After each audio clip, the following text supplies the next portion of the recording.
Okay, let's start with Biden's border visit. Here's my take. I don't care. I do not care if President Joe Biden goes to the southern border or not. This is true. This opinion is not just directed in an isolated manner at President Joe Biden because he's a Democrat, because I think that he's failed at protecting the sovereignty of our nation, especially at the southern border. I actually generally don't care when politicians go to the scene of what's happening because it's just a photo op. They're not actually helping by being there, unless it's so much of a tragedy that George Bush at ground zero, America needed to see him there. We were looking for a leader in this time of abject tragedy, except for really extreme cases like that. And Bush, of course, at that time did not shy away from going to the most horrendous part where there was the most death, the most destruction. Other than that, when politicians go places where it's just in their own political interest, they're not doing it to help. They're not doing it because their presence is going to bring anything good to the area. Most of the time, their presence is a pain. Their presence impedes whatever's going on because of their security, because of their prepping, because of all kinds of different demands from the White House, communications department, and everything else. So when I heard that Biden was going to the border, I thought, okay, I don't care about this. The only thing that it tells me is that the White House, Biden's White House, understands that the border is a serious liability for him, a political liability. And keep in mind, the Biden White House has had every opportunity to fix the problem, and they haven't done it. So by sending Biden to the border, they are just trying to make it seem like Biden cares about this in order to trick you into thinking that Biden cares about it so that maybe you will vote for Biden in 2024. It's disgusting. It's completely disgusting. And one of the other reasons I don't care is because they were never going to allow Biden to be staged to show the reality that's happening at the border. Ever. So we have the caravans that are pouring across our border. It's not like Biden's going to stand there with a selfie and say, hey, look at this enormous group of people that are just flooding across our border, crossing rivers. They were never going to show him in that circumstance. They were never going to show him with any of the Americans, hundreds of thousands of Americans who have overdosed on fentanyl coming across the southern border. Never. They were never going to show him with the women who were sexually assaulted or sexually abused as they were being trafficked across the border. They were never going to show the children who were part of the recycling rings of the coyotes and cartels that get adults across the border and then get the adults a get out of jail free card because they have that child, and then the child is sent back. Never going to show him with those people. They were never going to show him anywhere where there's cartel apparatus or coyotes that are dropping people over the wall. This was never going to happen. So what's the purpose? What's the purpose? And it is, as soon as he arrived in Texas, this became evident that not only were they not going to put Joe Biden in a scenario that portrayed reality, they were going to alter reality in order to make you think that it was different. This happened in El Paso. Check this out. This is a before and after photograph of what they did in order to make it seem like where Biden was touring was not as overrun by migrant camps as it actually is. So on the left here, we see what it looked like on Wednesday with it almost looks like a homeless encampment in Los Angeles, migrant camps, people camping out. It's just the street is an absolute mess. Fast forward to Thursday in advance of Biden's visit, and what happens? They cleaned up the migrant camps.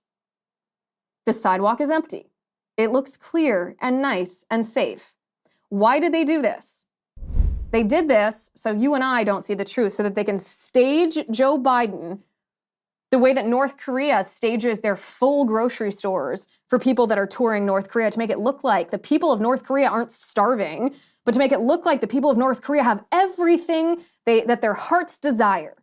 It's fake. It's completely fake. They also, of course, the White House is not going to let Biden answer any questions from the press, any probing questions from the press. Like, why did you invite illegal aliens here? Why are you pushing for amnesty? Why are you refusing to enforce laws that are on the books that could stop the flow of illegal immigration across our border? That didn't happen. I didn't expect it to happen. That's why I don't care about this posturing. I don't care if President Joe Biden goes to the southern border. It's just fake. It's fake. What I care about is policy. A president doesn't have to go to the southern border to take care of the problem. A president doesn't have to go to the southern border to make the problem worse. He can do both things from the White House. What I care about these policies of Joe Biden. First, he issued an invitation to illegal aliens, basically saying, yeah, come on up. you can come across our border. We're going to just let you go. Just all you have to do is claim asylum, and we'll give you a court date, but who really shows up for those court dates? He issued this invitation. Then he reinstituted the policy of catch and release, which is something the Obama administration started, the Trump administration stopped, and then the Biden administration brought back into play. Catch and release is exactly what it sounds like. You come across the border, you're caught by Border Patrol, you're given a court date and told to come back and show up for it, and then you're let go. But a majority of people who are given those court dates just fade into the shadows. They do not show up for their court date. Catch and release incentivizes people to come here. And it doesn't matter if you're caught by Border Patrol, because what does it really mean? A day or two in a Border Patrol facility before you're let go? The Biden administration stopped the Trump administration's extremely effective Remain in Mexico policy. So we know that the asylum system is abused, or claims of asylum are abused in this country. Any migrant that's crossing the border claims asylum, the same thing happens. They're given a court date, they fade into the shadows. What the Trump administration did was implement a Remain in Mexico policy that if you come across the border from Mexico to the United States and you claim asylum, you have to wait on the Mexican side until your court date. What does that do? That disincentivizes people fading into the shadows. It disincentivizes fake claims of asylum. The Biden administration, Biden himself, is pushing for amnesty. He's pushing for all of these people who have been trafficked by cartels into our nation to be given citizenship, the same rights and privileges that you and I have, the right to vote, the right to taxpayer-funded benefits after they came into our country illegally.